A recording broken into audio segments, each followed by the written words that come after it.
doing really well. Yeah, I was going to ask if I could have the paper. What? How many coffees have you had today? Like 4 or 5 maybe. Oh my gosh, I'm putting that Keurig away. You're not going to be having any more of that. You're getting carried away. So easy. You go in there, you pop the pot in, and you put the cup underneath, and you get it, and you go. How can you even read that paper? It's shaking so bad. It's well, they got really big letters, so I'm not reading the articles, but I'm reading the yes, reading the looking headlines. at the pictures, aren't you? Yeah. That's great. You're off the coffee.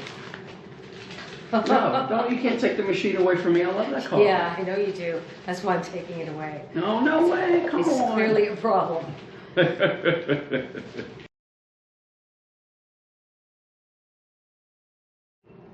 So this one, I went up last weekend. I went up to see some family up in Montreal.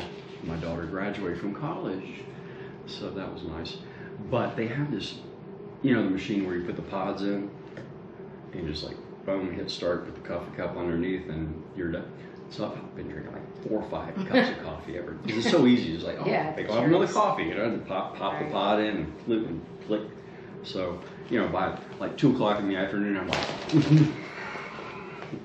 so I'm going to be in here reading the paper, and you're going to come in, you're going to see me shaking with the paper, and you're going to say, I got to put a lock on that machine, because like, how many cups of coffee have you had today? And I'm like, because it's so easy. It was just like, and it's like the pods, you don't have to open the box, they're like sitting right next to the machine, so you just pop it in.